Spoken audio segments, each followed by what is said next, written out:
placard that says you are live. So we're live. That means we are live. Let's go. That means clean up the chatter here. Right? Enough of the small talk. Let's get to it. That's right. Welcome to the Zocalo, everybody. It is Sunday morning. We hope you're having a delightful morning. It's a beautiful morning here in SoCal. Sure is. Yeah, awesome stuff. I'm Char. I'm Norm.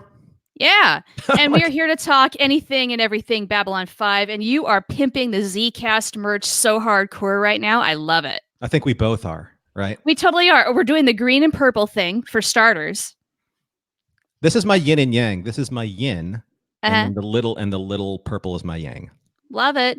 Love it. I really need to get a Zcast mug, but here's the thing is I have so many freaking mugs, and do I use them? No. No. I have my kind of like my resealable coffee mug that I take with me pretty much everywhere. And then the rest of the time, if I'm home, I've got these guys. I don't really use coffee mugs proper, even though I have a whole collection of them. We all have our morning rituals, right? We do. So speaking of rituals, what are you drinking this morning? I'm drinking Mr. Garibaldi's finest blend. Hey. I decided to go the route of not sugaring myself up because this is diet, but just drinking a good old diet Mountain Dew soda. I can't remember the last time I actually had a soda. Like, I mean, it's like drinking liquid crack. That's what it is to my brain, which I'm hoping will wake me up because I'm having a slow Sunday morning. Once we start engaging with the conversation, the topic of today, it's going to be awesome. Well, we have a very good topic at hand. Boom. We are continuing our review of Michael Straczynski's autobiography, Becoming Superman. And we didn't get nearly as far as we thought we would last week, but we're not necessarily going to try and play catch up either. We'll take whatever time we need to take to make this happen. Yeah. One of the things that it's a different kind of review that we're doing is that we don't want to go through every single aspect of the book because we still want you to read the book. I mean, there's no substitution for reading the book itself or listening to the audiobook of which you just started, right, Char? Yes. And unfortunately, I was hoping I would get to a point where I was maybe about 2/3 of the way through the audiobook by the time we got to recording this. Did that happen? No, it ended up being a very busy week, you guys. But yeah, I did get it and I've started listening to it. And Peter Jurasik is just warming my heart as I'm doing my commute to and from work, and I'm really enjoying it. So what did you think about his Easter egg at the beginning of the book? I loved it. It was so great. Mr. Garibaldi. When I heard him go back into Londo's voice. Oh my God. I mean, it's like no time has passed. Yeah, right? It was beautiful. But since he is older and technically almost 25 years older to the role. Yeah. We are in that stage where he would have been around the same age as Emperor Malari. So he sounded like Emperor Malari. He has a little more gruff in his voice, like his instead of Mr. Garibaldi, it's like Mr. Garibaldi. It's true. There's more depth and maturity to the voice. And thankfully he's not, coughing and wheezing into the microphone like Emperor Malari might have. Right. I mean, that's poor recording anyway. But I thought it was funny that he read Joe's self-deprecating humor. Oh, right. The whole thing where he have you heard the guy speak? It's like he squawks the whole time or something to that effect. Yeah. And then like if people listen to him drone on end, he's known to like be the cause of death for like so many people if they listen to him an hours on. It's very Joe-ish. It's so Joe. It really is. And it's adorable knowing that it comes from a place of love. Oh, sure. Yeah. I mean, it's all in good fun. If that does not catch you right away, if that doesn't make you want to buy the audiobook, I don't know what to do with you. I really don't. Yeah. Well, we're going to do our best in our review here to try and entice people to get either version. And here's the thing. If you are joining us, and thank you for joining us. Thanks, John, for joining us. Thank you, Slice of Sci-Fi, for joining us. Good morning. Good morning. If you have been following the Twitter posts or the Instagram posts or the Facebook posts and you're part of our Facebook group, you'll know that this is a very spoiler-heavy discussion. Not Yes. necessarily the most in-depth detailed discussion, but it is going to be a spoiler-heavy discussion because we want to talk about the motivations in Joe's upbringing that has led him to become the person and the writer and the, gosh, I would like to even say humanitarian that he is today. Yeah, just the complete package, the person that we know and love today. It's true. That's what this is all about. Yeah. So So, we have hey, we got more people to say hi to. Hi, Daniel Keller. Hi, Terry Lynn, Colorado. Welcome back. Good to have you all here. Absolutely. Absolutely. And remember, if this is spoiler heavy, so if you have not read the book and you just want to be part of the conversation, by all means, please join us and enjoy what we're going to say. But if you haven't read the book, then just consider that we're going to be talking a lot about this. I guess it would be like the second phase of the book, which would be Joe's his teens, his 20s, and kind of like the start of his TV career.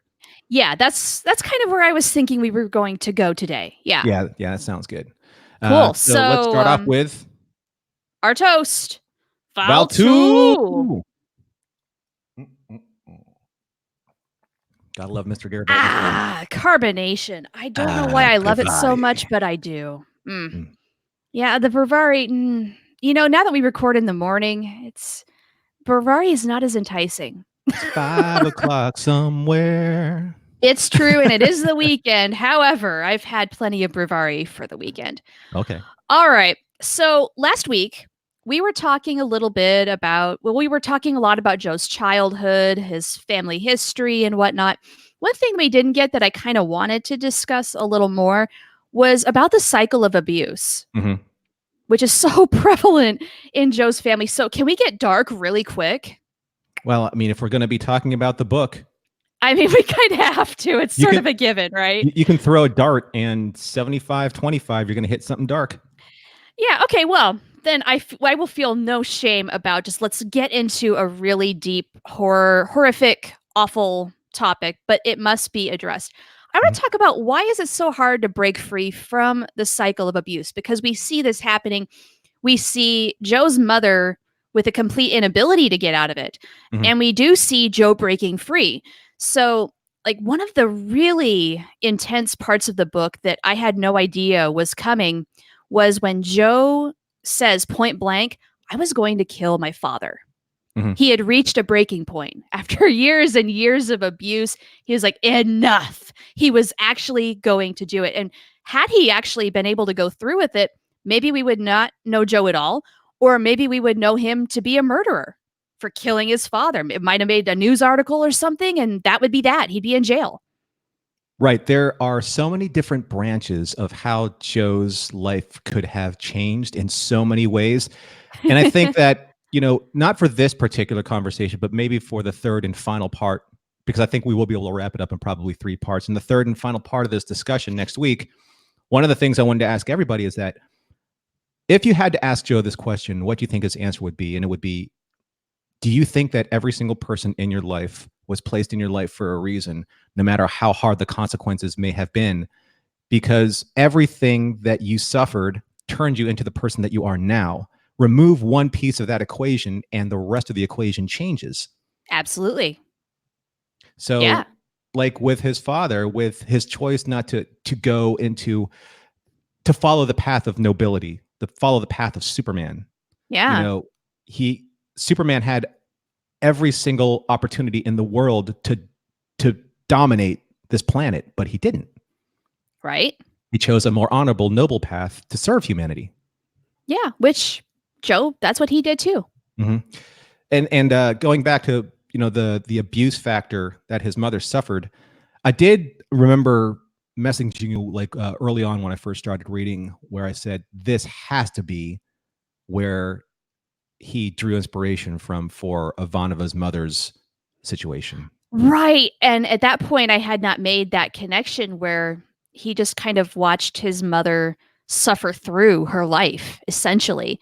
Well, Ivanova's mom did the same in a slightly different fashion, but with the sort of same diminished rate of return when you go through something like that. Yeah, there's parallels there. And it was a great connection to make. So kudos. I see Joe, in studying his writing, I see him break himself into different fractions of a prism, different slivers of his psyche, and I want to see where they land. Right? Yeah, right. That's going to be the fun of rewatching or rereading, whatever it is, all of his work with this new perspective instilled in our heads, knowing where things might have come from. So, why in particular did you outline this entire topic of abuse? Because Okay. it's because you started off with it. Yeah. All right. So here's what happened: is like I think yesterday morning or maybe Friday morning, I had a shower thought. That's where all of my brilliant ideas come from, is in the shower. Mhm. And I was introspecting on why didn't Evelyn just leave? Why can't you just leave an abusive situation like that? So I put myself into her head and started going through it. And so I wrote a whole section of notes on why this did not happen. But first, let's talk about Joe and why he stayed as long as he did. I mean, this is his story, right? So he didn't leave until his 20s. And he reached that breaking point where he was going to kill his father. It did not happen. One of the reasons why he stuck around was because he wanted to protect his younger sisters. They would have inevitably become the target of his father's abuse if Joe had left, and he knew that, and he wanted to spare them that as long as he possibly could. Also, when you grow up in an abusive home environment, it is hard to escape because it's what you know. And now we can turn over to Evelyn and say that's especially true for her. It's everything that she knows. This is why someone like her would willingly stay with someone so brutally abusive.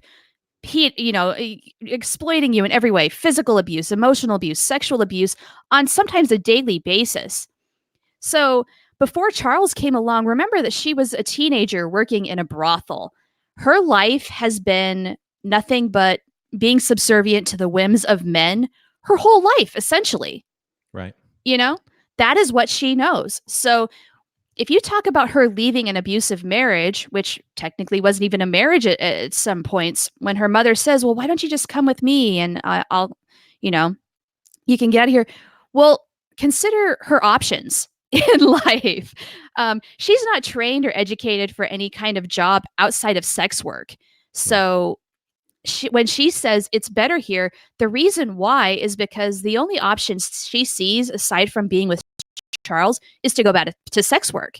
And that is less predictable and therefore more dangerous than sticking with an abusive partner.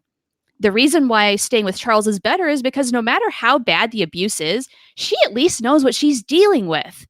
With some random man in a brothel, that is not the case. Therefore, it's better here. She knows she's going to get hit. She knows she's going to be abused. She knows it's awful, but at least she knows what to expect. She knows it's coming. And for her, it's easier for her to handle that than the unpredictability. Think about your own comfort zone. We all know what we like. And while this is not something that I think she likes, she at least understands it. She knows what to do with it. And so therefore, that's easier. Therefore, that's better. And do you think Joe saw that the same way? Because he knew that in many instances, he knew that, sure, the beatings are going to come, the abuse is going to come, the alcohol-induced rage from Charles is going to come. All of these things he knows to expect. And no matter how Charles guises himself in the possibility of being a changed person, I think that that's where Joe started you know what, I've seen this pattern happen too many times, and now it's kind of, it forged him in a way to take that stand, right? Because too many times he disappointed himself, I think, by not seeing the signs and falling into the guile of his father's behavior. Yeah, well, that brings out another dimension, is in an abusive household, and especially one that has been so isolated for so long, as Joe's family was, just from moving around so much, too many people. You can't, after a certain small amount of time, really glom onto what is really happening. So in that sense, that is your life. That is what is normal. And I think the longer you're in a cycle like that, the more especially the person being abused believes that the reality of what the abuser is saying, it's, instilling that fear and control in that person, which Charles did do to Evelyn. You start to believe, yeah, I'm totally worthless. Why would anybody outside of this little world, my small insular world, think any differently? Yeah. You know, what saved Joe were these little slices of normalcy that he did get, and he recognized that he could not depend on the people that most children turn to for safety and nurturance, his parents, his family, Mhm. and recognizing that his home life was not normal, and then holding on for dear life to the moments that showed him what life was supposed to be like. How were adults really supposed to act? What was truth, honesty, and decency, a la Superman? It saved And him. so I wanna have I usually don't toast a second time in the show, but I wanna throw out a Valtu toast to a person in the book that I think at least started the catalyst for change in Joe's life, and that is Panraffel. Because Ah, without his kindness, Joe wouldn't have had a basis of comparison.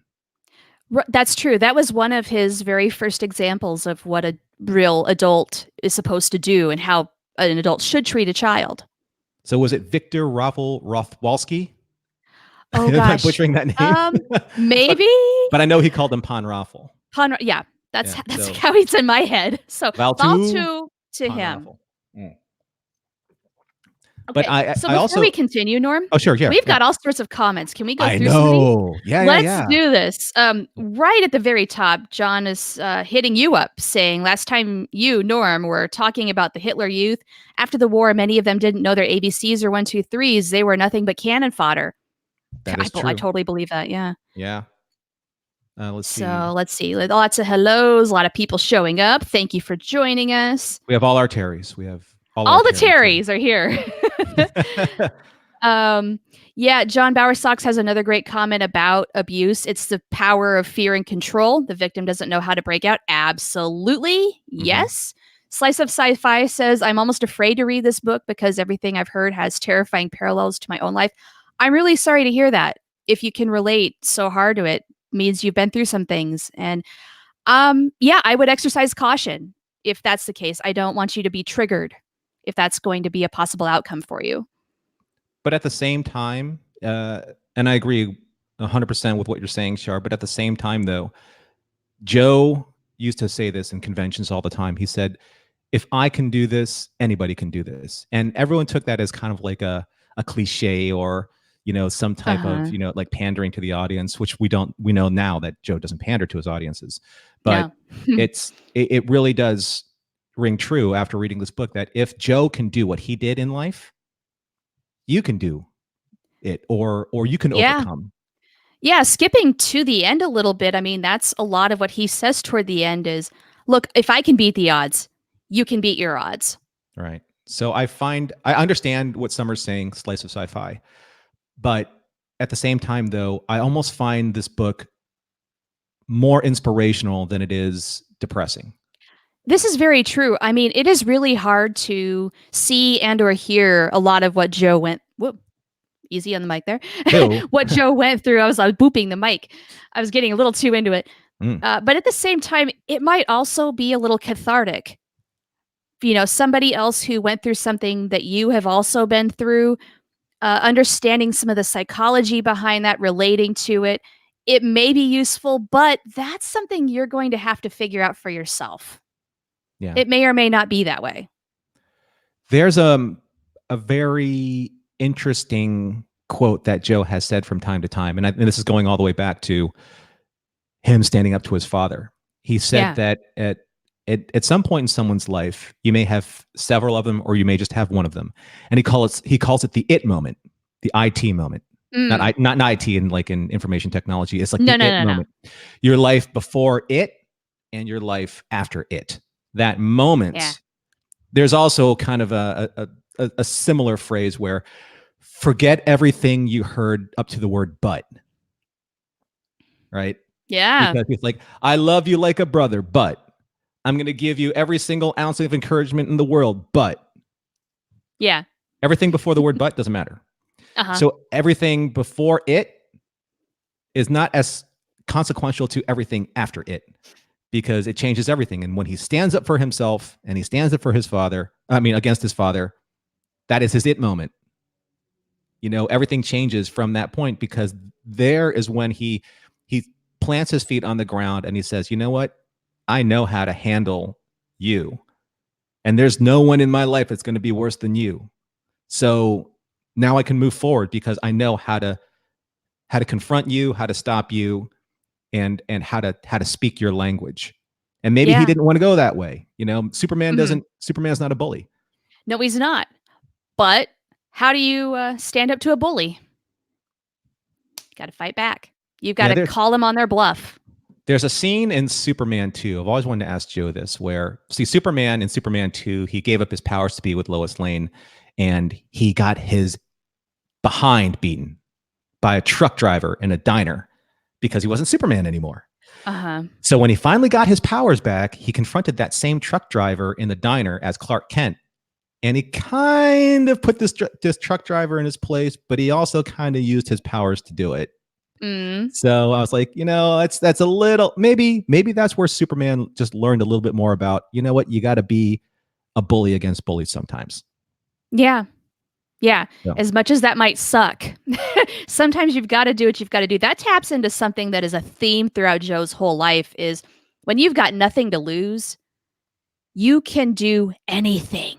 You can hang on and you can keep going. Right. So this is another thing that I wrote some notes on is, like early in his writing career, when he's just getting started, he's a young guy, he doesn't even have food to eat. When you have nothing to lose, it's easy to follow your dreams because what's going to hurt you at that point? You can forgo anything, a safe place to live, food, whatever it means, as long as you're pursuing what you want more than anything else. And you have to have a certain amount of fearlessness and recklessness. And it's really good at times like that, when you are at your bottom. And you can put up with a lot of grief and come out of it stronger with all of that, like Joe has, or it will defeat you and you'll go back with your tail between your legs. But Joe had absolutely nothing good to come back to if he gave up on his dream. And so I think that, along with an uncanny ability to adapt to a new situation, which he had to do his whole life, that kept him on a path of persistence that ultimately paid off. Right. Moving 21 times in 18 years. It gave him, you're right. It gave him the ability to streamline like the most important things in his life, obviously writing, but also finding that common ground where the one thing in his life that was always consistent was reading and finding libraries, and saying that if he said also at one point in time, and I don't think it's in the book, he said this in an interview, he said, if I packed up from Paterson, New Jersey, and I left my public library, I remembered the page that I stopped in one book, moved all the way out to San Diego and went to the public library and picked up that same book and started, continued reading. So that salvation, there was always that consistency, reading and writing, improving his skill sets. And you're right, that fearlessness of, well, if I fail, there's nothing left to fail on. It's like I'm at the ground floor. I'm at the bottom of Zahadum. Right. I mean, if I fall, all I have to do is get back up and try again. Right. I've already fallen. I can only go up. Right. Exactly. Right, yeah. Onward and upward. Onward and upward. Yeah. Yeah. I'm reading through more of our comments, and I'm so sorry, Slice of Sci-Fi, that you've gone through some tough things. I'm not a therapist, and I have no expertise to share. Just I empathize. I'm sorry that you're going through a rough time. It sounds like you've got some obstacles in your life right now, and you know what? You might get your happy ending. You just keep putting one foot in front of the other, please. And that's why Char and I also wanted to create this kind of a space for Babylon 5 fans and for fans that have very serious issues in their lives, because there are too many spaces out there that they start with one intent and end up with another intent. I don't want the Zocalo cast space to be anything more than just a great safe haven for people to come in, like Babylon 5. Come in, enjoy the company, share what is an issue to you, see if you can find value, from our fellowship. Enjoy people for who they are, as John says at the very end. Yep. Okay. So where were we? So we're talking about Joe, and we're talking about the start of his writing career. Yeah. Although we did skip the cult. Should we talk a little bit about that? Yeah, because that's kind of important. It is. It's a sizable amount of the book. So let's talk a little bit about the cult. Now, I'm saying this a little bit of in a joking manner, but it's partially true. Why does any guy, a heterosexual guy, do anything in his younger years? It's because of a girl. Can't that be flipped? Oh, sure. Absolutely. Speaking for the Girls do guys out. stupid things for guys all the time. Well, I guess we already covered that though with Evelyn's story, in a way.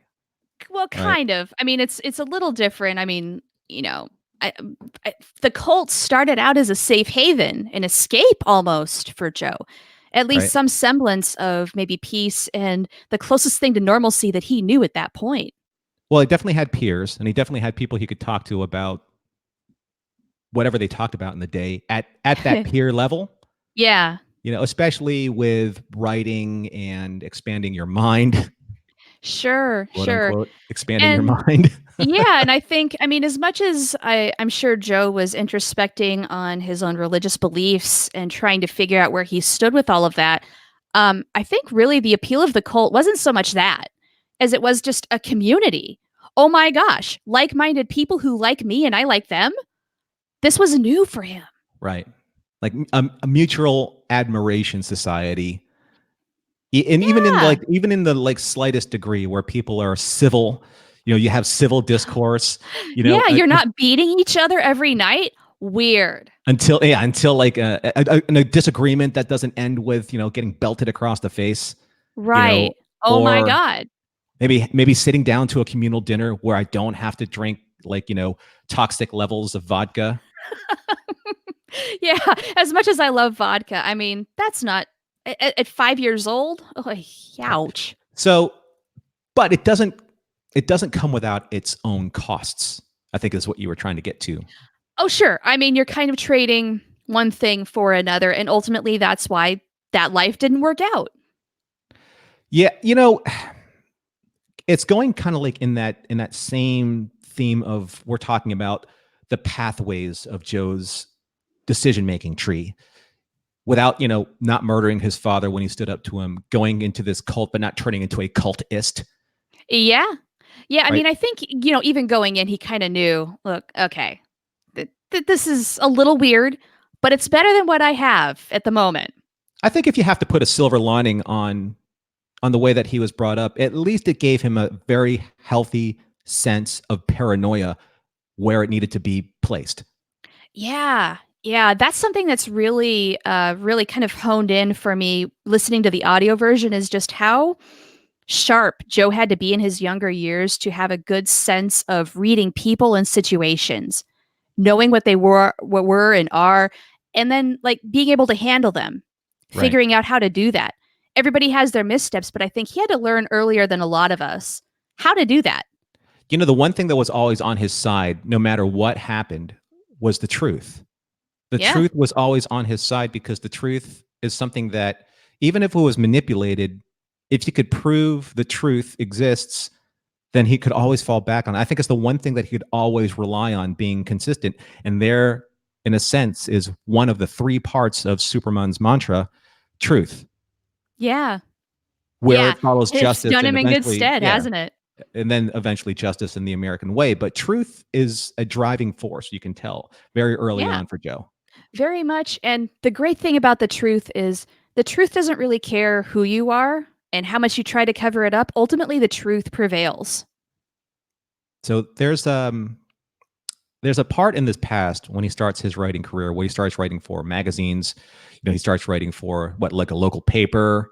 Mm-hmm. You know, and I think this is at the time now he's in San Diego. Yes. Right. Yeah. Oh, and there's also the whole thing where he gets his bachelor's degree. And in one of his father's last attempts to try and control his son, he's like, you're going to get a master's degree. I love the fact that Joe faked a master's diploma and got away with it. And there's a picture of that in the book. To the ceremony. Yeah.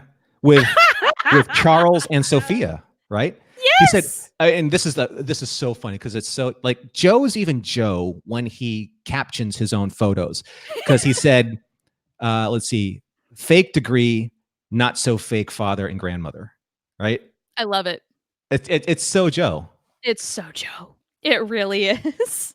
So, I mean, I don't know. That's one of those parts of the book where I really kind of laughed out loud a little bit.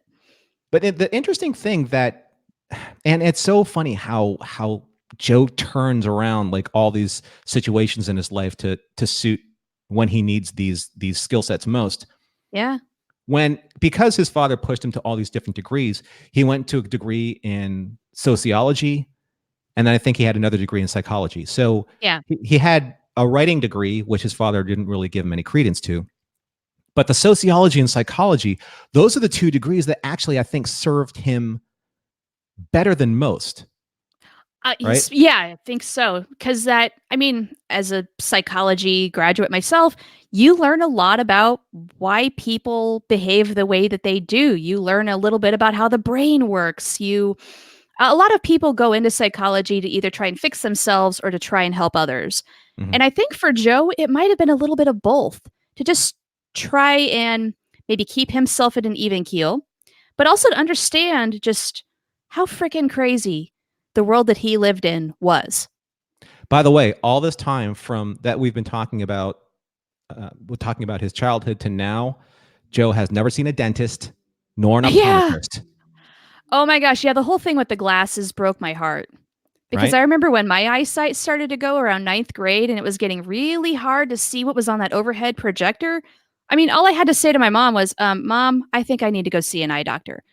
2 weeks later, boom, contacts. It Not the changed case for Joe.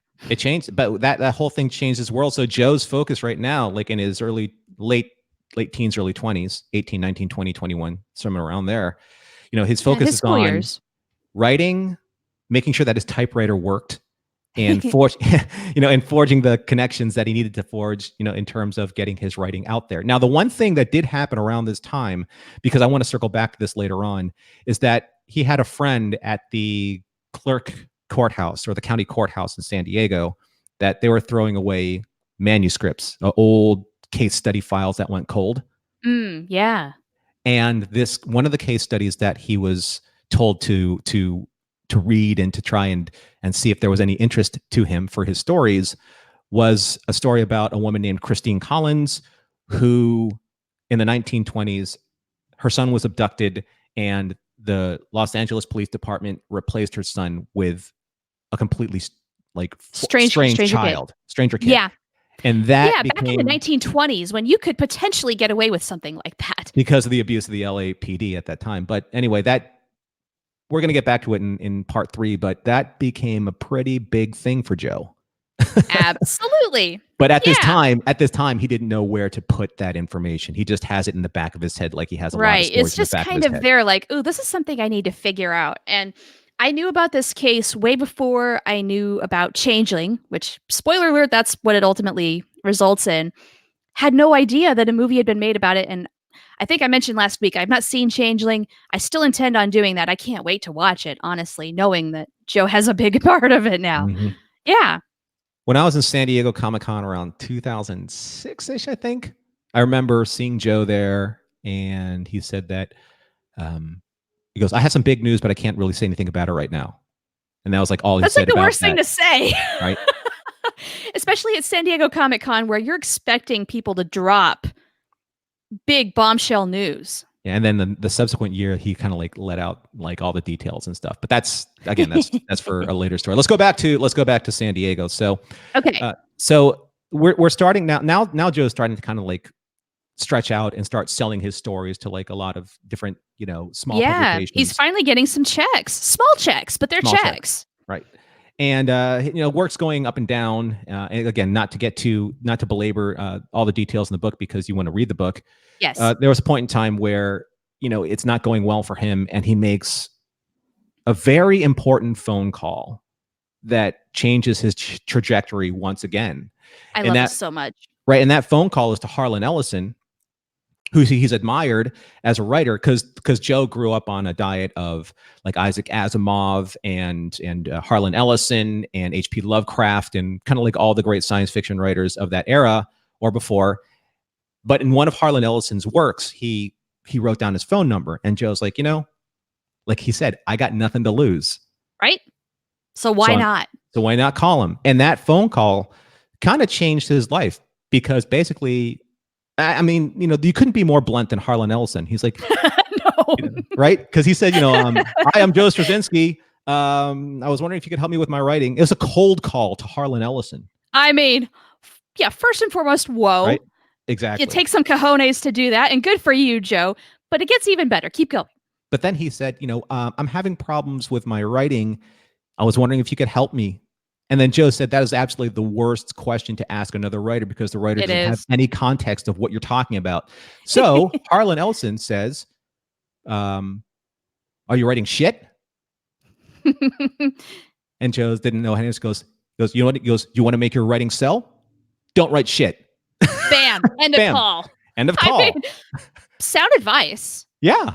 But yeah, that's so Harlan Ellison too. Right. But the reason why I wanted to plant this story now is because of the genuine love and friendship, that as much as love and friendship can be a connection in Joe's life, because we know that that's difficult for him.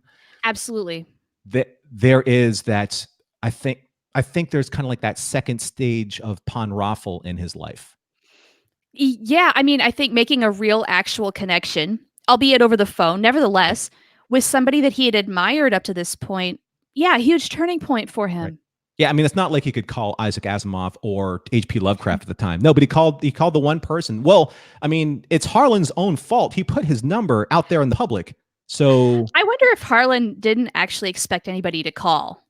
And maybe, you know what? Maybe if he did, or maybe if he didn't or did, someone who actually took the chance, he's like, okay, go for it. Yeah. Because Joe did admit that, like, I got your numbers, from that story that I read, and it's like, I thought I'd give you a call. And Harlan, there's got to be something, because Harlan Ellison being, like you said, a kid from the streets. What do you say? He's a New Yorker? Yeah, I think so. Yeah, he's like either New Yorker or Clevelander, I don't remember, but he's like, yeah, this kid's got some. He's got some moxie. Let's see where this goes. Yeah. Well, also, now that you point that out, yeah, that connection where they both kind of came from poverty and nothing to rising up. Like, if Harlan could become a writer, Joe felt that he could too. It kept him going. Exactly. I found somebody out there that is in a similar circumstance that I've come from, at least from the streets. So he made it out. I can make it out. There's another lifeline that he can pull on to say, like, you know what? I'm going to keep going. I'm going to keep writing. Eventually, I'm going to be like this guy. Eventually, I'm going to have my TV show. Eventually, I'm going to write a book. Eventually, I'm going to do this. Eventually, I'm going to do that. All of these aspirations, that he's had ever since he was a kid. He's slowly starting to materialize his dreams. He's not there yet, but he's slowly starting to materialize. Yeah, but he's taking those baby steps, and it is slowly but surely happening.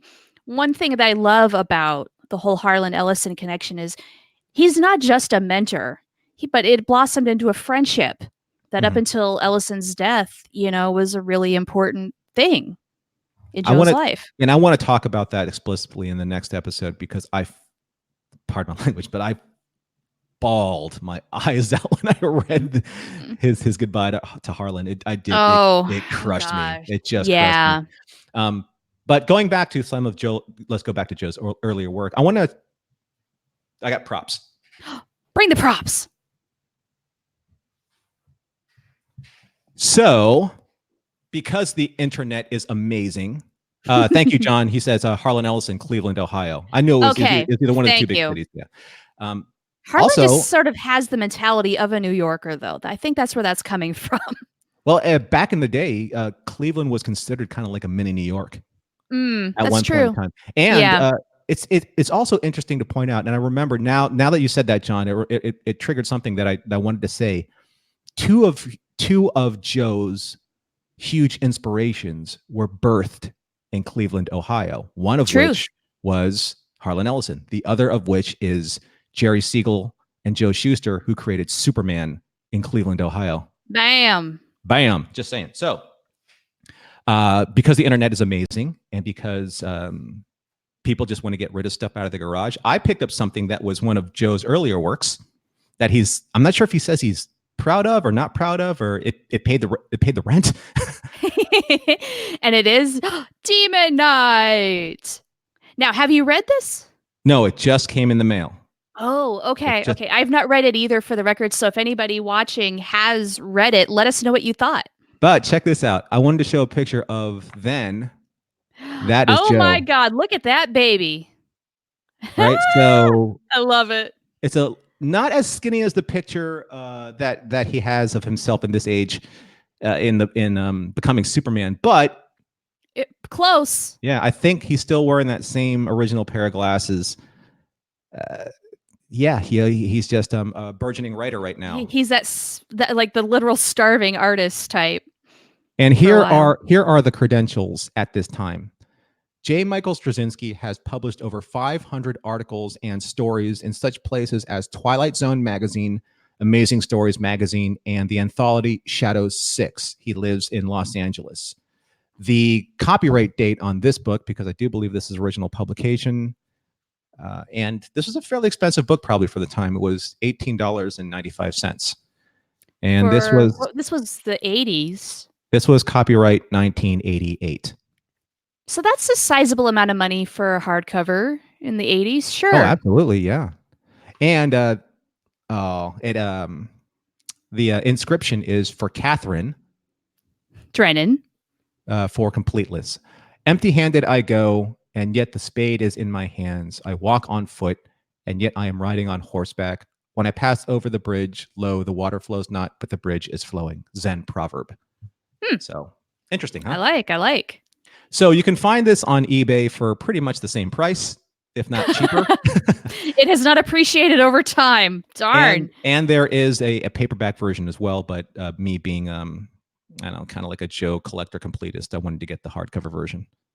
Yeah, probably in better shape overall too, I imagine. It's not, the thing is, it's not bad. I mean, this is the kind of thing that you would find, I don't know, kind of like lying in the back of a bookstore where you want to wipe dust off of it, very much like kind of the effect of Becoming Superman.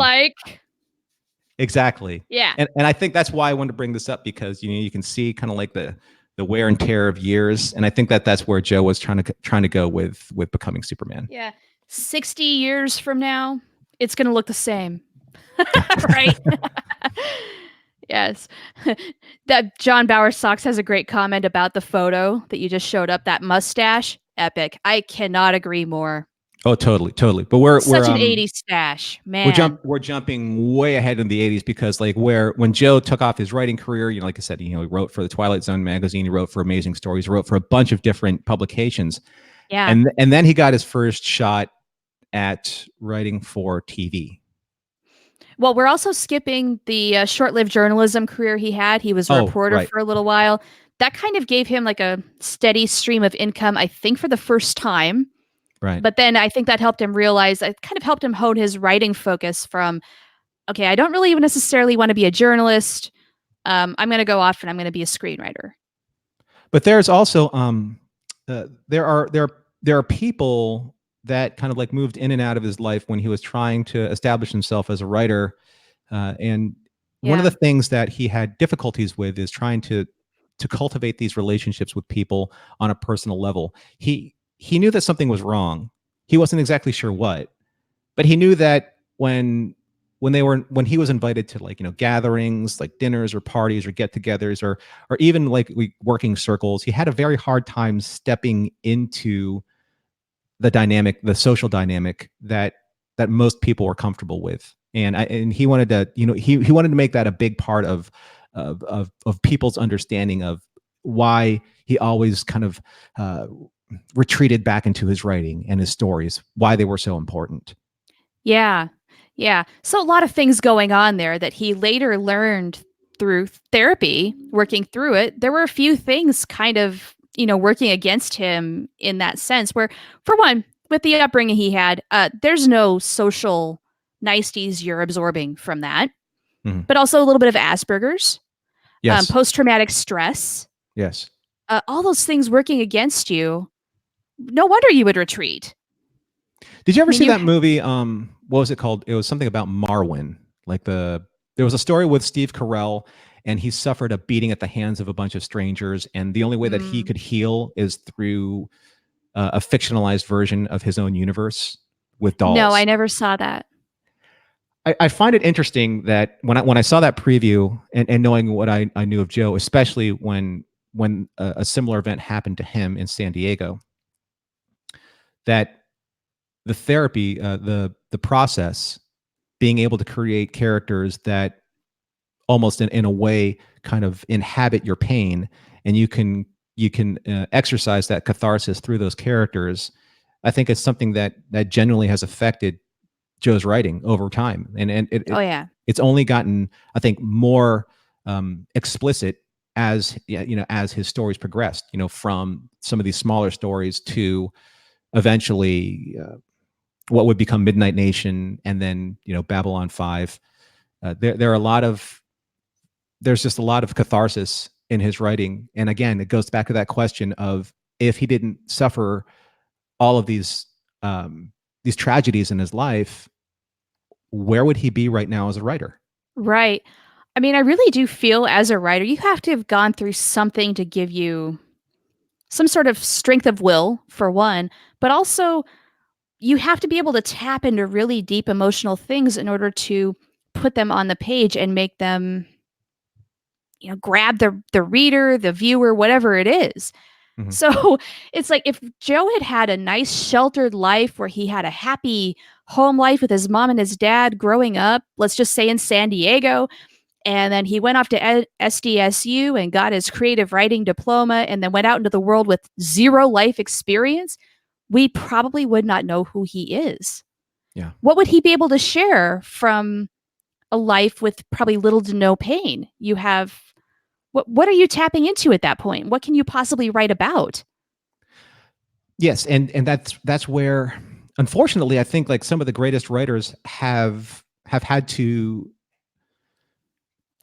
I guess, relive their emotional pasts in order to create the works, or at least use the Yeah, or at works least to tap try into and, it. yeah, because we all know that J.R.R. Tolkien, he wrote the Lord of the Rings because, well, first of all, he created the story that was the basis of the Lord of the Rings, the Silmarillion, when he was writing for his son when he was in the trenches in World War I. He came back home, and basically his the environment changed, became more industrial, yada yada yada. But what the point is that Tolkien wrote about his experiences through the use of fantasy, and Joe is kind of like getting at that stage right now. And here's the strange thing, is that I was a fan of Joe's work, and I didn't even know who Joe was at the time. I just remembered how these earlier works of his made me feel when I was a kid in the 80s.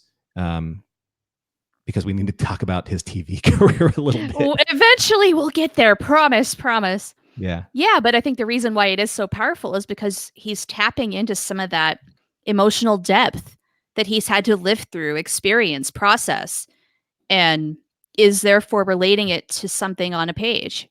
I think also that when he's getting these writing gigs, and I'm not sure if I remember this explicitly, but they are paychecks.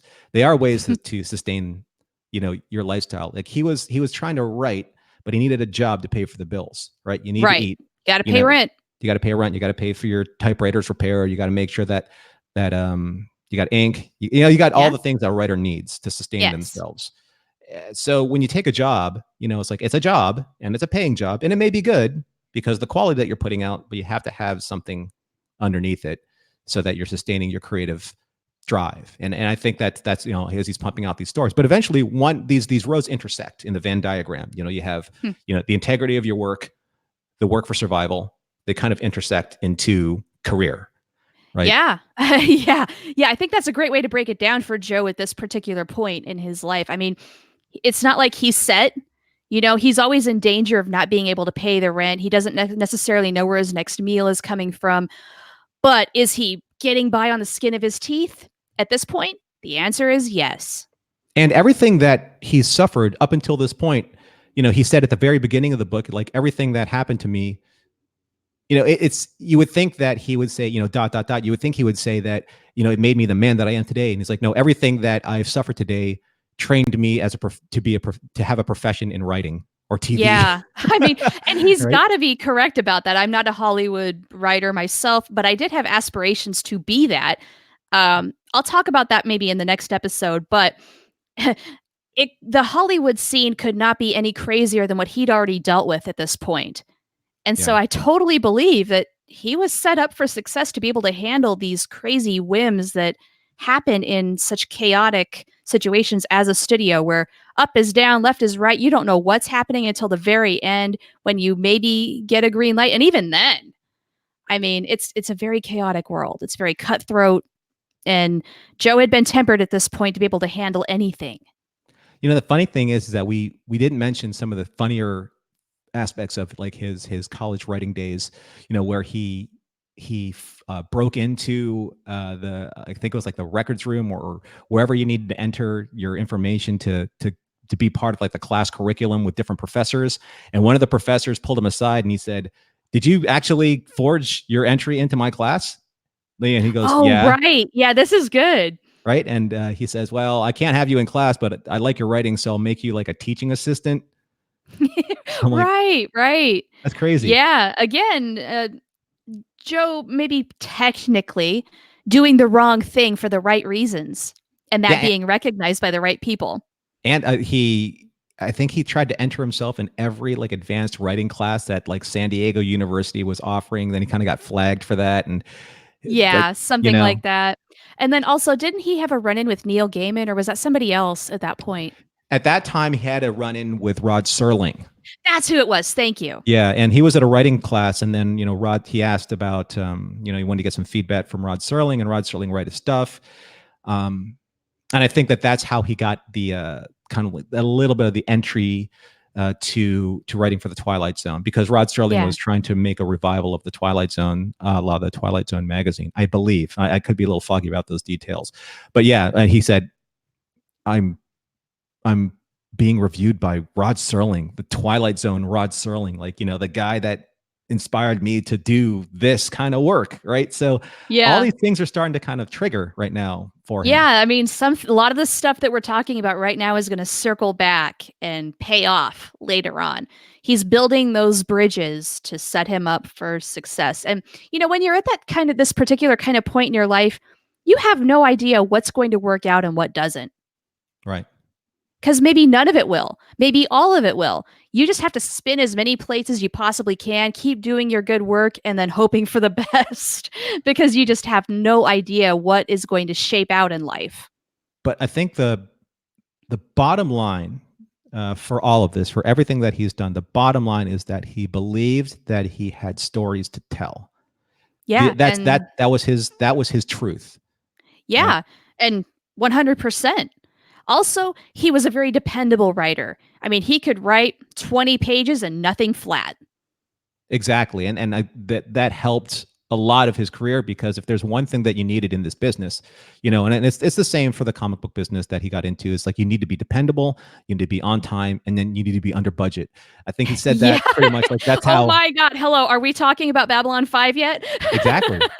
But he also had to, you Yeah. know, he also had to churn out the work. And he Yeah. said that, you know, there's no substitute for the work. Right.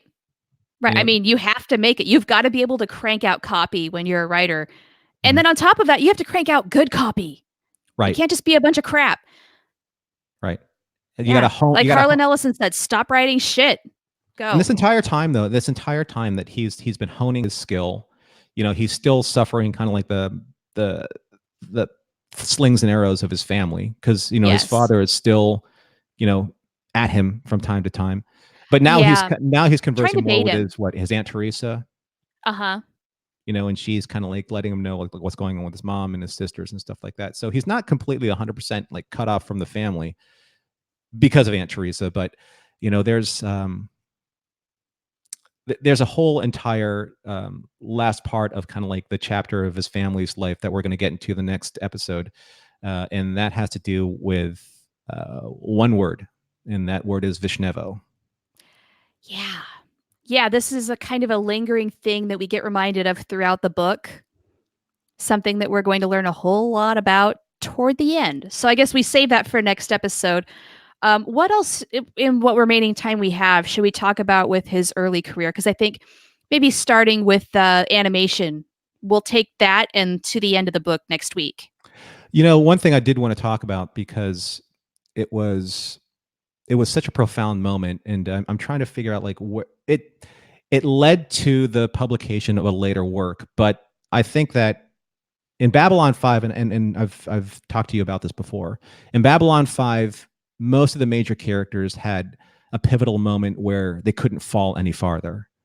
Their walkabout, rock bottom, moment. whatever you want to call. Yeah. Right. When they're the most emotionally exposed or when they're the most physically down, when Stephen was, well, I think this is actually where it inspired Stephen Franklin's walkabout story. But it's when Joe was walking the streets of San Diego and he was jumped by 6 people in around 12 o'clock or 1 o'clock in the morning. And he was nearly beaten to death. Left for dead. He had his ear was split open. He was just nearly beaten to death.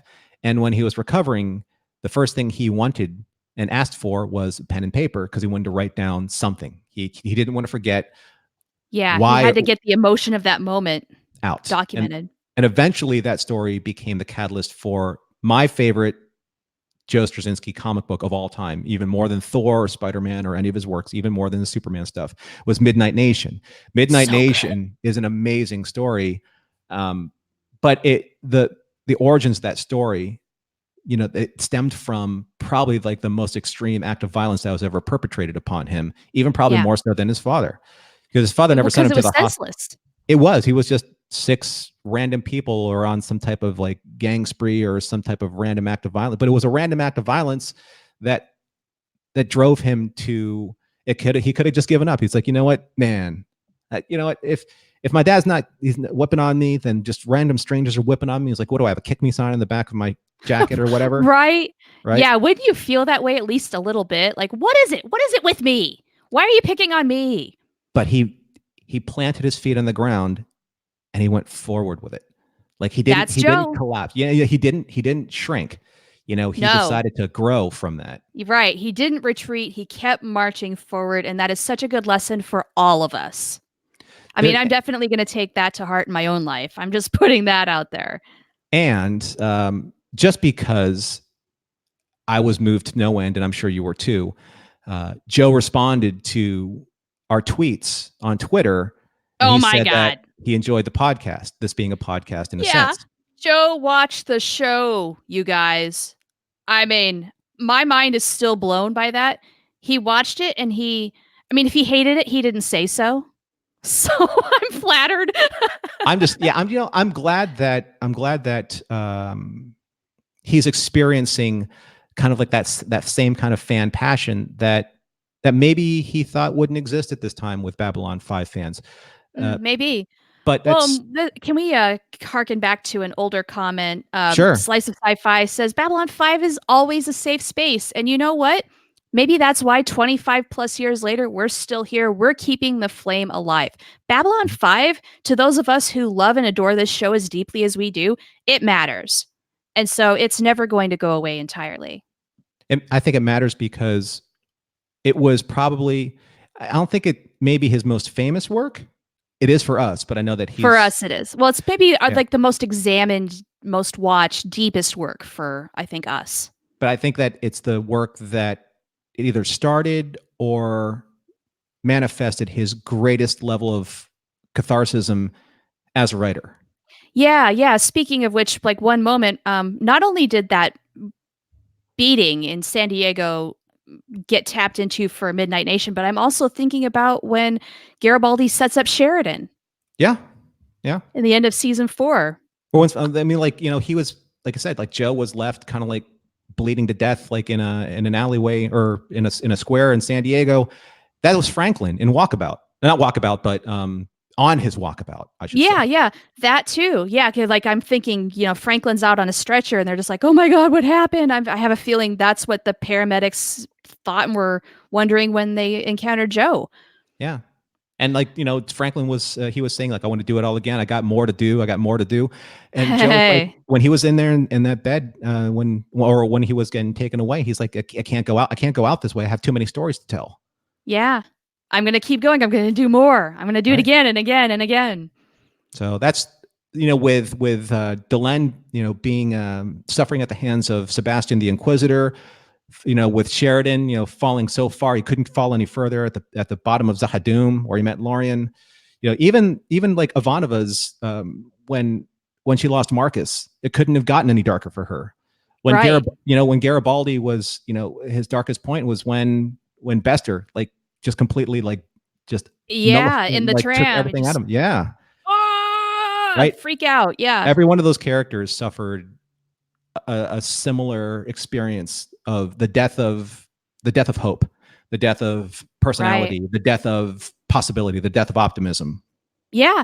And I mean, one of the biggest themes of Babylon 5 is it is a place of hope for people like us. Right. So let's not forget that. To fight on.